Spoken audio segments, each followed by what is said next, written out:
de sonho se espalha no ar. Pessoas se olham com brilho no olhar. A gente já sente chegando o Natal. É tempo de amor, todo mundo é igual. Os velhos amigos irão se abraçar. Os desconhecidos irão se falar. E quem for criança vai olhar pro céu, fazendo um pedido pro velho Noel. Se a gente é capaz de espalhar a alegria, se a gente é capaz de toda essa magia, eu tenho certeza que a gente podia fazer com que fosse Natal todo dia.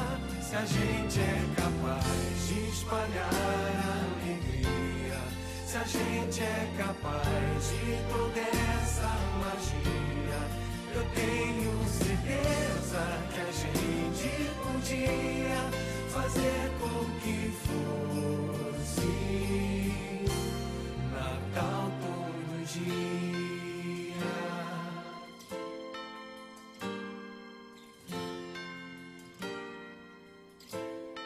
Um jeito mais manso de ser e falar, mais calma, mais tempo pra gente se dar. Me diz por que só no Natal é assim. Que bom se ele nunca tivesse mais fim. Feliz Natal!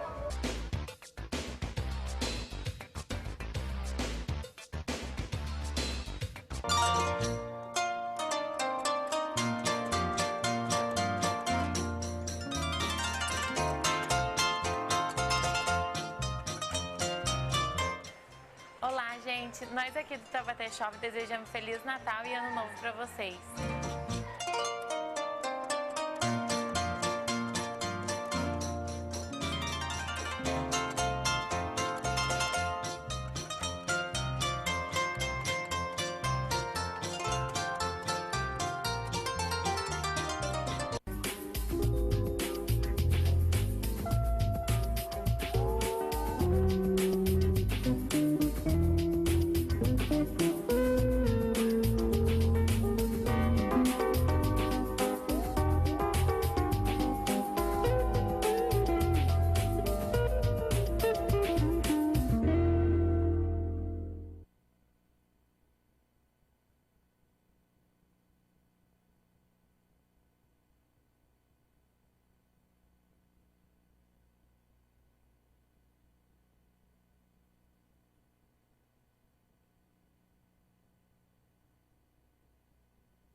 Positivo não é sinal de diferente.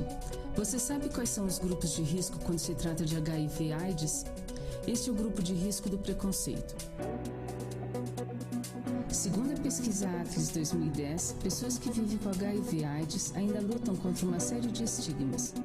Os principais preconceitos são: pessoas que vivem com HIV ou AIDS devem ser evitadas, têm comportamento de risco, não vivem por muito tempo, parecem diferentes dos outros, o vírus HIV é facilmente transmitido no dia a dia. Este é o grupo de risco da desinformação. Cerca de 630 mil brasileiros vivem com o vírus HIV, mas 255 mil ainda não sabem disso. HIV/AIDS não é algo restrito a usuários de drogas e homossexuais. A incidência de HIV entre heterossexuais aumenta a cada ano. Em 2007, o percentual de mulheres infectadas por sexo desprotegido chegou a 96,9% dos casos. Oi, Bertone, pode vir.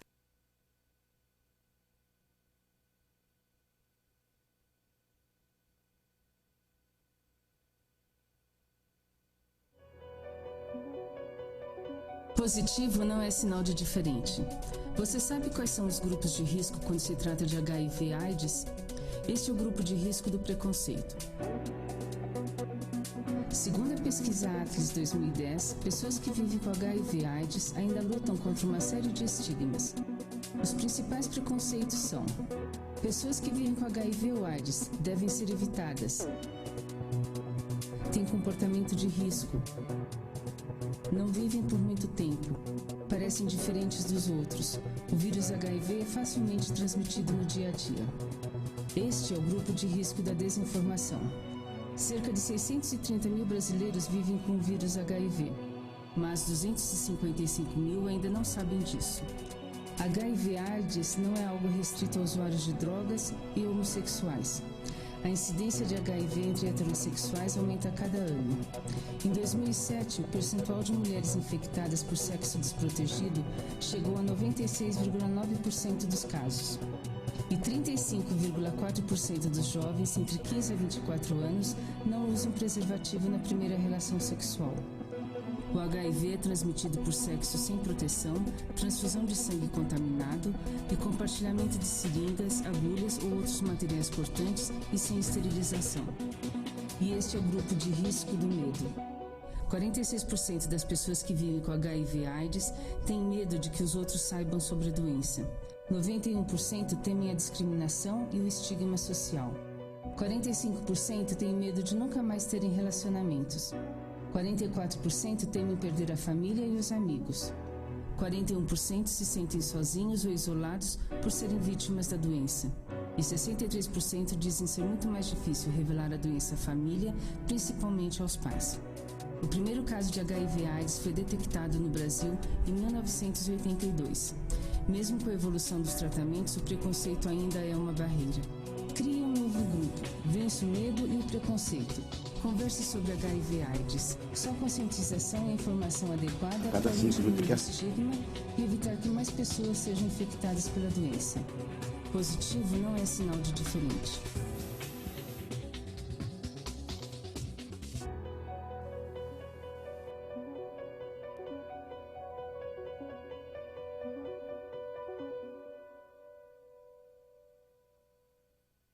Olá amigos, eu sou Marcos Castilho do programa Vida em Pauta. Eu quero convidar a vocês a assistirem o nosso programa todas as quartas-feiras, das 21 às 22 horas, com reprise todas as terças, do meio-dia às 13 horas. Eu conto com a sua audiência, programa Vida em Pauta, aqui na TV Cidade.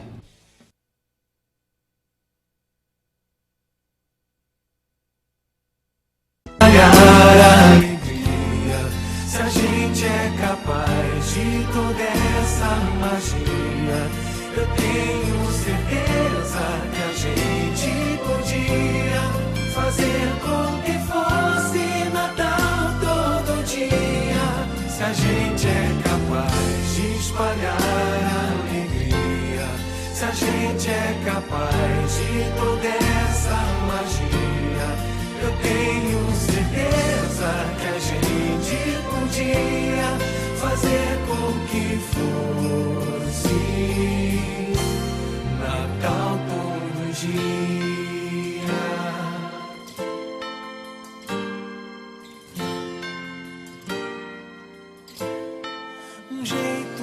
mais manso de ser e falar. Mais calma, mais tempo pra gente se dar. Me diz por que só no Natal é assim.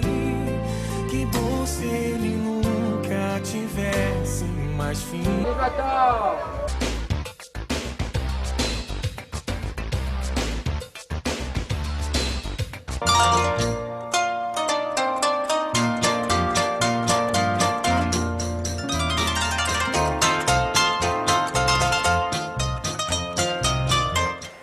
Olá, gente! Nós aqui do Taubaté Shop desejamos Feliz Natal e Ano Novo para vocês.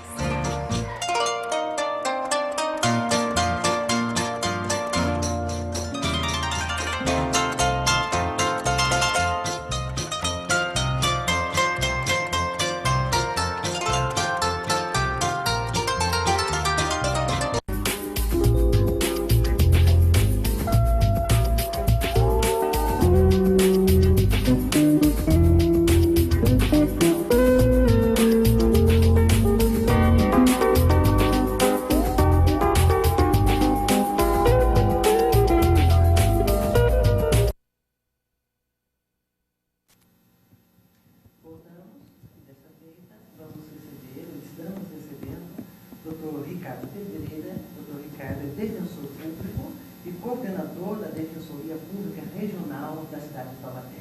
Dr. Ricardo, muito obrigado pela sua presença.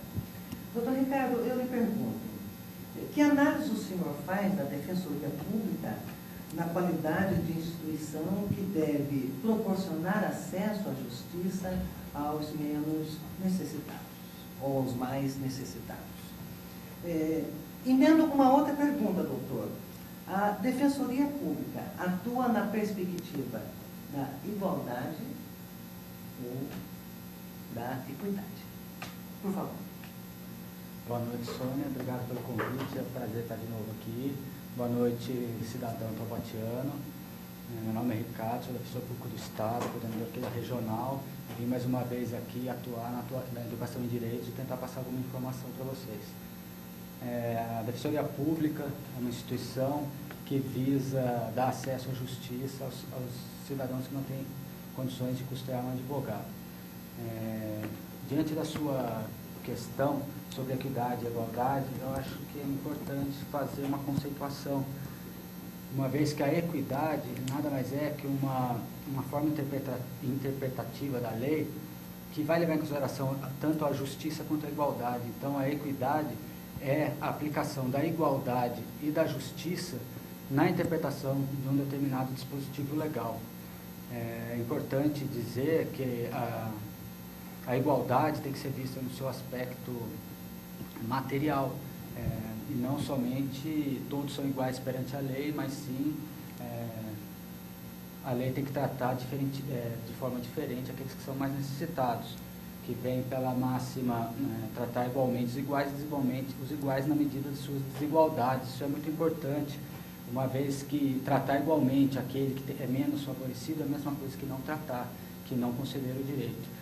Então, muitas vezes na interpretação de uma norma, como por exemplo a do SUS, que franqueia o acesso universal aos serviços de saúde, alguns são mais necessitados que outros e precisam muitas vezes da intervenção judicial para conseguir alguma coisa especial e não um tratamento geral que é o que todos devem receber.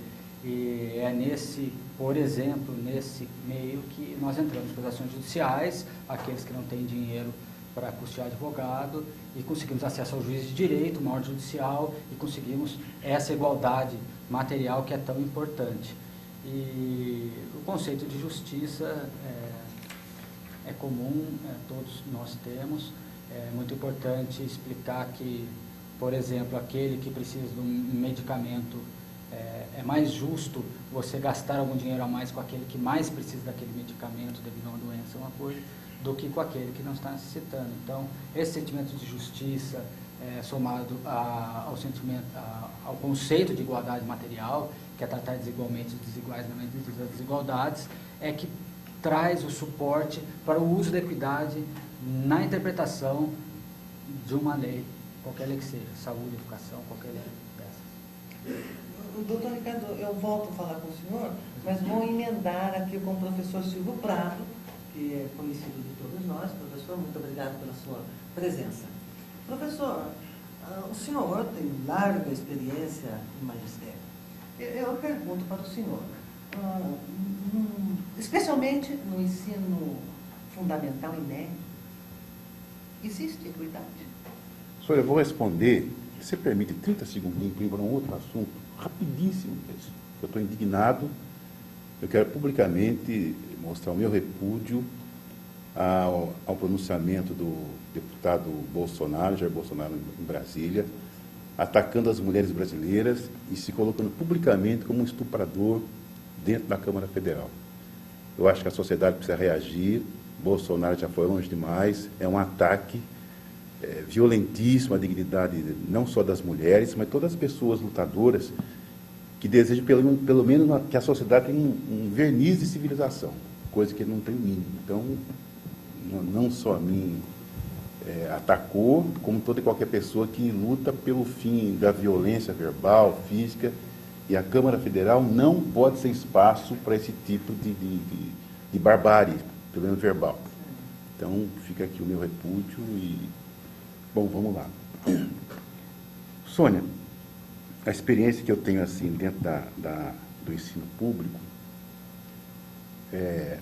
questão de equidade, questão de igualdade, a coisa se confunde e se agrava, porque, na verdade, o Estado brasileiro, em qualquer área, ele representa não os interesses da população, mas os interesses de gente privilegiada. O Estado brasileiro é um Estado privatizado. E aí você precisa, dentro de uma escola, ou talvez dentro da defensoria, dentro de um órgão público de saúde, você é obrigado a fazer milagre para poder se enquadrar nesses dois termos. Porque é um Estado completamente sucateado, é um Estado que, num país onde não falta dinheiro, e como o doutor colocou aqui, você precisa agir pela justiça para que um cidadão tenha acesso a um remédio, a um tratamento, que está escrito na Constituição do país, que saúde é um direito. Então, no caso da educação, é altamente complicado, porque você tem praticamente duas redes diferenciadas, e se você puder pagar, você tem acesso a um ensino supostamente de qualidade. Se você não tem, você não pode pagar, você tem acesso àquilo que o Estado finge que te dá e não dá. Porque a educação no Brasil, a pública, ela está organizada para não funcionar. Então, fundamentalmente, o direito da população é pisoteado, é colocado à margem. Eu não quero aqui estar cometendo injustiça, mas eu não posso deixar de falar disso. Qualquer discussão que a gente faça sem colocar o Estado cumprindo realmente a função dele e não cumpre, a gente pode até teorizar equivocadamente. Mas a minha experiência é que não há equidade, não há igualdade, e também não há, porque não há prioridade. Há o que então, professor? Há uma encenação generalizada, e essa encenação generalizada do serviço público, seja em qualquer área... Mas especialmente na educação. A escola precisa passar a impressão que existe uma escola e que tem educação, para justificar uma série de coisas. Porque o país... Anteriormente nós falávamos que, antes da década de 60, não havendo... Após, havendo o país transformado num país completamente urbano, e o Estado não conseguiu acompanhar as necessidades da população com relação à educação. Não quis, não acompanhou porque não quis. Porque outras coisas que ele entendia que era prioritário fazer, ele fez. Então, hoje, nós nos encontramos em que situação? Né? A escola que poderia ser imediatamente um socorro e até um caminho para solucionar inúmeras questões que estão aí, ela não está servindo para isso. Não está servindo para isso, muito pelo contrário. Ela até desestimula, ela até não serve como direcionamento para colaborar, para fazer a sua parte na solução dos problemas nacionais. O povo pressiona, os movimentos pressionam, mas o Estado, atrelado a princípios privatistas, continua dando prioridade para outras coisas e não para a educação. Então, toda essa questão do direito fundamental à educação pública, principalmente, não é dado. Fala-se que nós temos 97% da população juvenil e infantil na escola, mas em que escola? O que é que essa escola oferece? Quase nada, né? E você analisando em detalhe o funcionamento da escola pública, se propõe inúmeras coisas. Mas, na verdade, quem vai para a escola pública comete um equívoco bastante grande, porque ali, na prática, tudo se organiza para gerar um profissional qualificado, sendo que aquilo não é uma escola profissionalizante. Então, passa-se por cima de um punhado de conceitos que não são considerados, de valores que não são criados, fundamentados ali, e, na verdade, o professor, o gestor, o próprio aluno, a própria comunidade, cai numa ilusão de que a coisa está sendo bem feita, sendo bem colocada, e o Estado segue tranquilamente no caminho dele, repassando dinheiro para interesses particulares, corrupção de todo lado, municipal, estadual, e o fundamental, que é atender fundamentalmente o direito da população de ter um ensino de qualidade, infelizmente isso não acontece. Eu falo isso depois de mais de 30 anos dentro da escola, não só dentro da escola, também como trabalhando nas questões sindicais, ligado ao professor, aos movimentos de educação. É o ponto de vista que eu tenho, não é a verdade absoluta, mas pelo menos eu vejo assim. Vou fazer uma intervenção, professor. Evidentemente que as escolas têm os alunos diferenciados. Sim, né? claro. E não há nenhum tipo de tratamento diferente para esses diferentes? Existe o desejo do tratamento diferenciado, mas entre o desejo e a prática, a condição material para explicitar o desejo, há uma diferença bastante grande. Você contata ali inúmeros alunos com um potencial maravilhoso e que a escola, por si só, não tem instrumentação para trabalhar aquilo. Vou dar um exemplo assim, pelo menos há um tempo atrás, eu recebia um professor de educação física me procurou, a primeira aula do ano dele seria sobre boxe. Já estranhei, boxe? Como é que eu dou essa aula de boxe? Eu não sei a inclinação esportiva do aluno, tudo bem, você pode saber com o tempo, mas eu não tenho tatame, não tenho uma luva, não tenho nada. Aí, aula de química, eu preciso de uma balança de precisão, não tenho. E está lá programado para você fazer isso.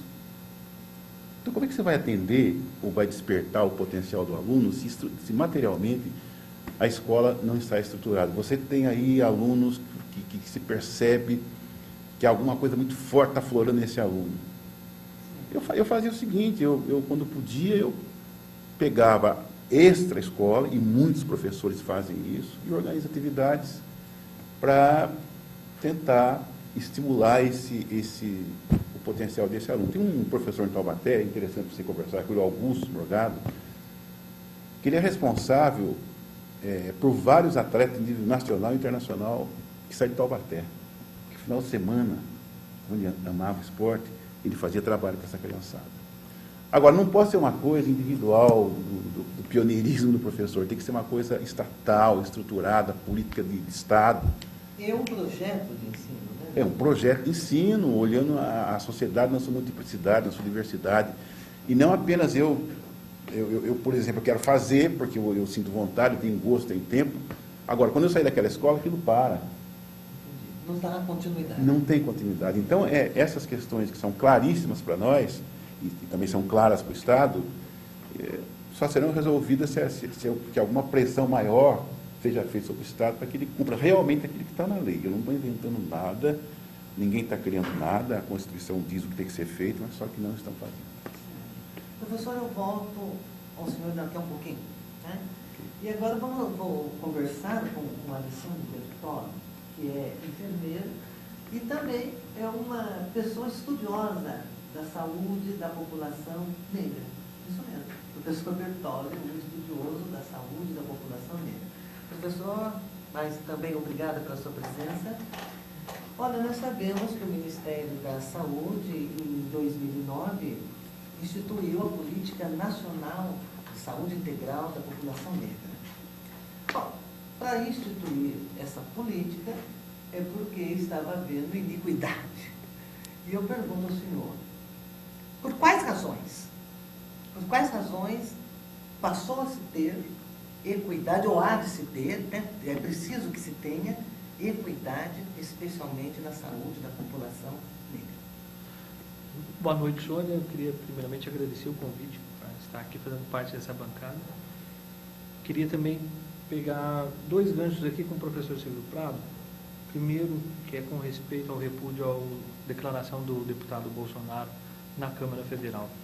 Isso realmente não tem cabimento de se acontecer. É incrível que um deputado, fala o que falou, se manifeste daquela forma dentro de uma casa do Poder Legislativo e ninguém faça nada e fique por isso mesmo. Porque não vão fazer. Vai terminar em pizza. Outra coisa é com relação à encenação que o Silvio Prado falou na educação. Essa mesma encenação existe na saúde. Os projetos que existem para a saúde, tanto para a saúde como a educação, é para inglês ver. É para falar assim, se tem um projeto. Esse projeto de integração da saúde negra foi feito lá atrás, há tantos anos atrás, e alguém ouve falar disso? Não se ouve. Não se tem conhecimento disso, não se tem aplicação desse projeto. Aí o que acontece? Mas nós temos dentro da saúde um projeto voltado especificamente para a saúde do negro. Mentira. Tem o projeto, mas não se tem ação. Não se adianta fazer um projeto que está aqui, tem lá 100 e tantas páginas o projeto, e nós não vivenciarmos isso dentro dos postos, dentro dos postos de saúde, dentro dos hospitais. Não se tem. Acaba-se fazendo isso de uma forma empiricamente. Você acaba aprendendo no dia a dia da sua profissão que você há de se fazer uma equidade para poder tratar. Porque nem nas escolas de enfermagem ou de medicina que seja, você tem esses assuntos abordados.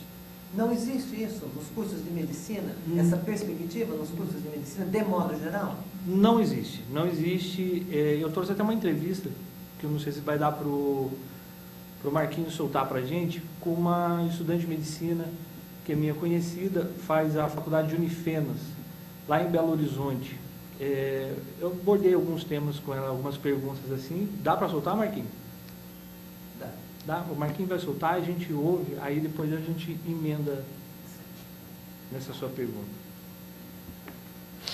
Olá, nós estamos aqui para gravar uma entrevista com a Larine Ferreira Nogueira, que é estudante de medicina.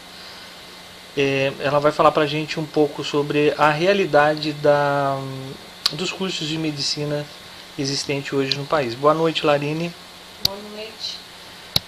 Primeiramente, queria agradecer a sua participação aqui conosco no programa da TV Cidade em Debate. Então vamos lá. Qual a universidade e qual o ano de medicina você está cursando? A Universidade Unifenas, e estou no penúltimo semestre, uma vez que aqui o sistema de ensino é modulado e cada módulo equivale a um semestre.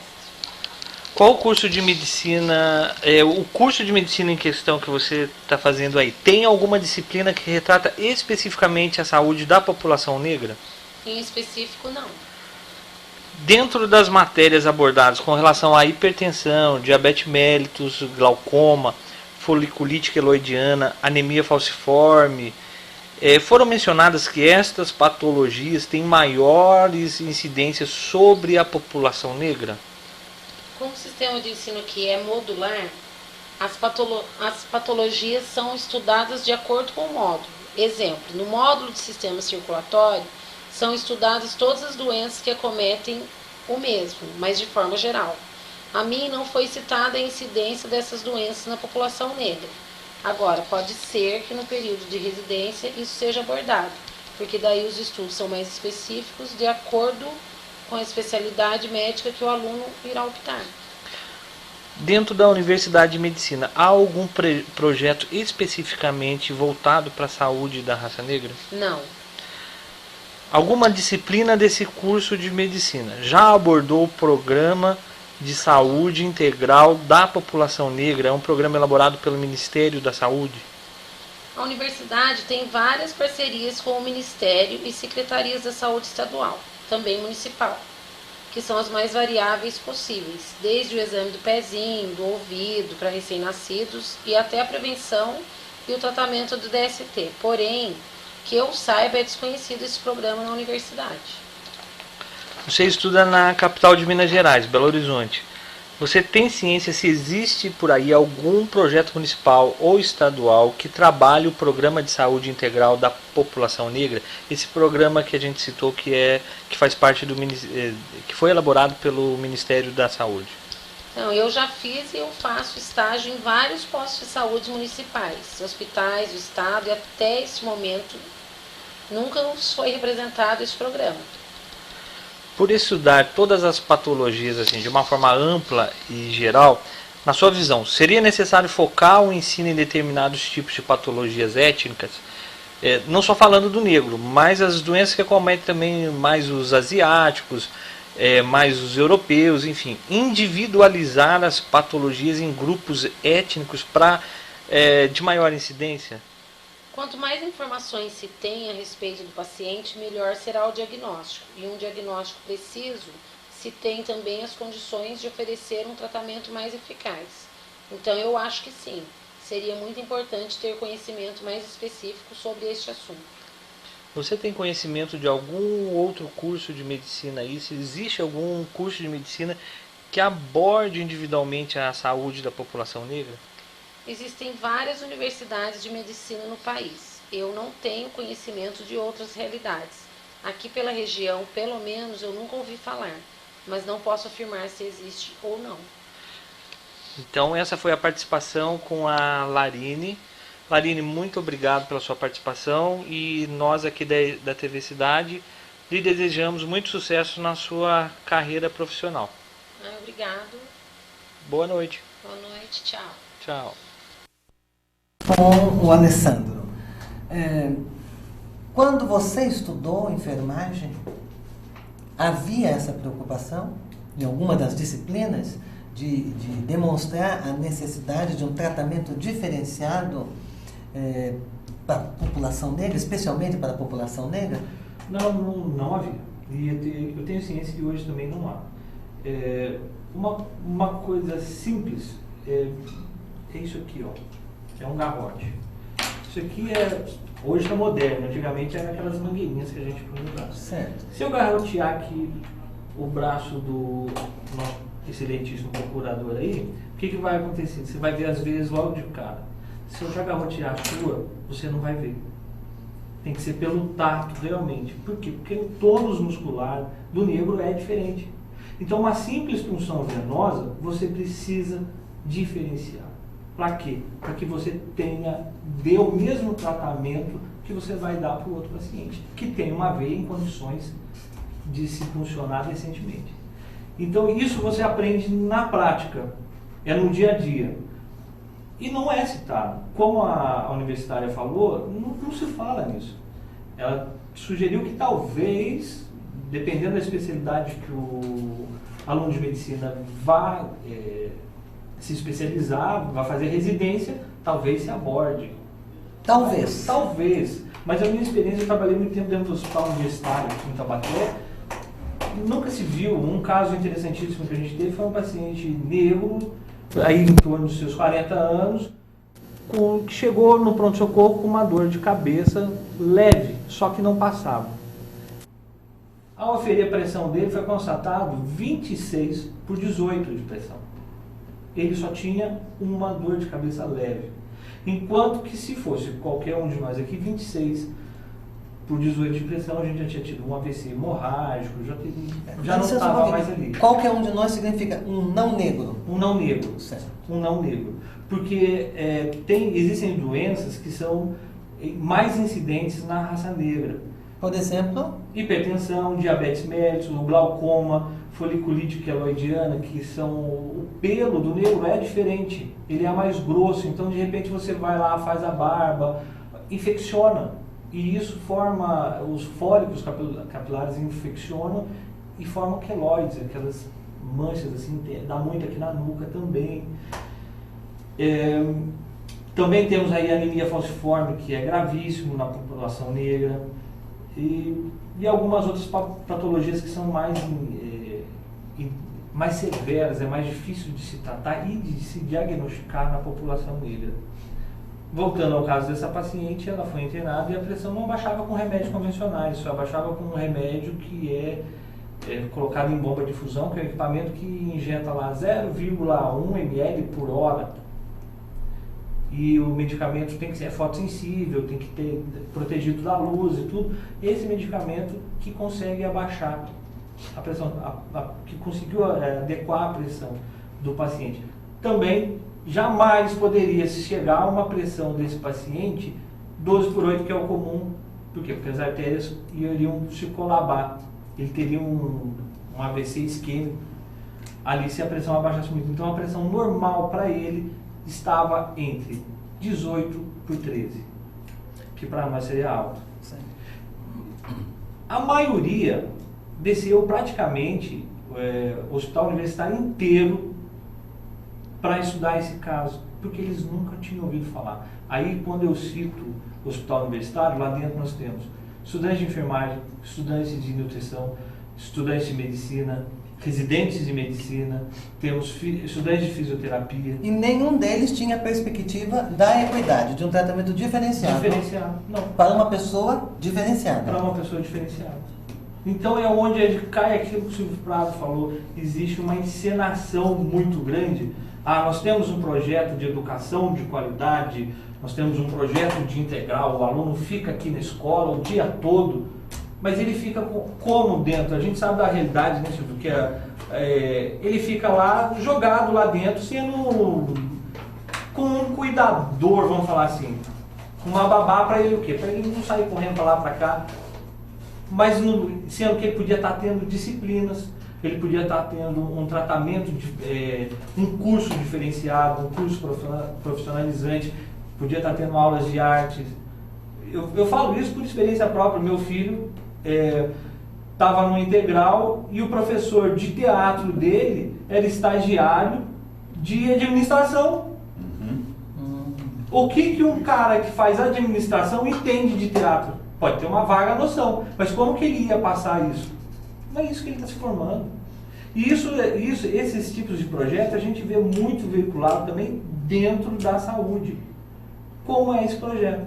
Então, quer dizer, o que adianta o Ministério da Saúde fazer um projeto? É lindo, maravilhoso, aqui no papel. Se dentro da faculdade de medicina, que é a Unifenas, é uma das melhores faculdades que tem no Brasil, uma das mais caras, aliás, não se citou isso. Não se tem conhecimento disso. Então, é um projeto para inglês ver. Muito pontual, porém não sai do papel. Não sai do papel. Agora, por que não sai do papel? Cai naquilo que o Silvio falou. Há interesse do Estado que isso saia? Não, o Estado está interessado em investir em outra coisa. Mas temos que fazer uma observação. Temos aqui um defensor público. Exatamente. Temos aqui um defensor público e que deixou claro que a defensoria pública se pauta pela equidade. Eu aproveito e pergunto, doutor Ricardo, essa iniquidade já chegou até a defensoria? Bom, Sônia, a gente tem que deixar bem claro o seguinte, que quem mais necessita de política pública no Brasil são os mais necessitados, que têm menos dinheiro. A Defensoria Pública atua justamente para essas pessoas, para essa gama. As leis brasileiras são boas, a gente não pode reclamar das leis, as leis postas são boas, elas não são cumpridas. E a forma de se cumprir uma lei de um poder executivo inoperante é através da fiscalização do Poder Judiciário. Como que a pessoa necessitada chega ao Poder Judiciário e exige do Poder Executivo o cumprimento. Indo na Defensoria Pública é um exemplo. Nós vamos receber essa pessoa, ver qual é a demanda, identificar na lei onde está o direito dele, seja educação, seja saúde, e vamos exigir, através de uma ação judicial, que o município ou o Estado cumpram com a lei. Esse é o nosso objetivo, esse é o nosso papel no Estado. A gente sempre trabalha com equidade, é óbvio, a gente que trabalha com direitos, os operadores do direito, a gente tem que se pautar nisso e tentar tornar todos da sociedade iguais através de um tratamento desigual, que eu já deixei bem claro que a Constituição Federal diz dessa forma. A Defensoria Pública prima por isso. Eu, por exemplo, sou conselheiro estadual do Conselho de Participação e Desenvolvimento da Comunidade Negra do Estado de São Paulo, fui nomeado pelo governador Geraldo Alckmin, indicado pela Defensora Pública Geral. Então a gente tem essa preocupação com toda essa diferença. Nós trabalhamos com a diferença, tanto na área de moradia, educação, saúde. A minha especialidade em Taubaté, eu atuo na infância e juventude. Então, vaga em creche, escola, o que o professor aqui deixou bem claro, e eu vou tentar aprofundar um pouco. Os nossos adolescentes não têm interesse hoje na escola, eles ficam nas quadras. E isso é o primeiro passo para as drogas e para a criminalidade. Eu atuo especificamente nisso. E a gente vê o total desinteresse no adolescente em se formar, em fazer alguma coisa. Ele é totalmente desestimulado. A escola não traz isso para o aluno. Também acho importante colocar que a escola não educa a criança e o adolescente. A escola escolariza a criança e o adolescente. É papel da família educar. Mas, infelizmente, os familiares, o pai e a mãe também vêm dessa violência social, desse descaso que o Estado vem tratando por décadas. Então, a gente já pega uma família destruída, sem alicerce. Também temos o atendimento multidisciplinar, psicólogo, assistente social. A gente tenta abordar toda a situação. Não adianta eu conseguir um medicamento, a gente tem que verificar tudo que cerca aquela família. Não adianta eu tirar o menino de uma determinada situação que não está estudando, alguma coisa, sendo que na casa dele não tem nem telha. Então a gente tem que abordar todas as situações daquela família e tentar resolver. É praticamente impossível resolver tudo. A gente tenta diariamente receber as pessoas na defensoria e exigir os direitos de cada um, mas é uma tarefa realmente árdua. E como nos outros programas que eu vim, eu quero deixar bem claro que é papel de todo cidadão cobrar os seus direitos. A partir do momento que todos nós cobrarmos os nossos direitos, os governantes vão ser obrigados a cumprir as leis que são colocadas. Então compareçam à Defensoria Pública, vão lá, façam suas queixas. Nós temos conhecimento da lei posta, nós vamos exigir que o Poder Judiciário fiscalize o Poder Executivo e cumpra essas leis, para daqui a algumas gerações, para que seja possível daqui a algumas gerações a gente ter um país melhor, com todas essas metas almejadas pelos colegas aqui de bancada. Professor Silva, gostaria de fazer uma colocação? Eu acho importantíssimo o trabalho da Defensoria Pública, mas eu não acho que passe só por ele aquilo que nós precisamos, até porque a Defensoria atende uma faixa, por exemplo, eu não sou rico, mas se eu for lá pelo salário que eu tenho, eu não sou atendido. Então, não abrange como um todo. E como a Defensoria também é resultado da luta social e também é administrada pelo Estado precarizado, ela não tem instrumental para atender todo mundo como se deve. Então, se você já sei de casos de remédio com urgência que levou 3 meses para chegar. Porque tem toda uma briga dentro do Estado que não é culpa da Defensoria, mas é a própria dinâmica do Estado que leva a isso. Agora, quando fala que, ele colocou, e é verdade, que o jovem não tem interesse pela escola, eu dou razão para o jovem. Eu dou razão para ele, porque essa escola que está aí, ele vai por obrigação, então, para comer a merenda. Porque não atrai, ela não prende, ela não estimula o jovem. Então, a própria escola, se fala que no Brasil tem evasão escolar, mas deve ser muito maior, porque é terrível você ficar 8 horas dentro de uma escola que não te dá nada, não te dá horizonte nenhum. Só pegando um gancho, é aquilo que eu falei para você, se tem um período integral, mas o que se tem de atividade para segurar esse aluno 8 horas dentro de uma escola? É difícil ele ter um interesse. A vida no jovem está um salto, né? E a escola reprime. Eu fui num debate em que o professor falava, que o rapaz que lançou o livro dizia que nós, professores, somos responsáveis por desestimular a rebeldia, essa rebeldia positiva da juventude. Não, porque ele era professor universitário e lá na universidade não discutia a escola pública como devia. Então o professor vai para lá também sem saber o horizonte que ele vai encontrar. Então, sem contar a questão de que realmente a escola é um local altamente burocratizado, altamente controlado de cima para baixo, e ali o aluno, só por milagre mesmo, é que vai ter um resultado acima da média. Hoje em dia não se prisma muito pela qualidade nem da educação e nem da saúde. Fala-se muito que se tem qualidade, mas não tem. Agora eu estava conversando mesmo com essa universitária, ela estava falando que vai sair uma lei, está tramitando uma lei aí em que o aluno formando de medicina vai se formar como bacharel em medicina. Ou seja, depois ele vai ter que fazer uma prova, como é o caso da UAB, para pegar a certificação de médio, para poder atuar como profissional. Mas para que serve isso? Essa prova da OAB, vamos falar, essa prova da medicina que vai vir, ENAD, IDEB, é só para ter números, estatísticas, falar, nós temos o ENAD tanto, nós temos o IDEB tanto. Mas se na prática não é isso que a gente vê. Você pode pegar aí uma escola municipal com um IDEB, uma média 5, 6, se for considerado bom. Eu só faço um lembretezinho do nosso horário. Tá. Você pega aí com esse horário, com essa pontuação que é mais ou menos bom, mas você vai ver realmente o conhecimento daquele aluno. Não se tem. Enquanto na nossa época a educação era de qualidade. Eu me formei para fazer vestibular, não precisei de cursinho. Passei direto, e assim como outros meus colegas, meus irmãos, todos fizeram assim. Hoje em dia não, você tem que fazer um cursinho se você quer prestar um vestibular. Por quê? Porque a qualidade caiu. E na minha época não era uma coisa muito gozada, era muito estranho se falar isso. Mas ia para a escola particular quem não passava no público, quem não tinha condições de passar na escola pública.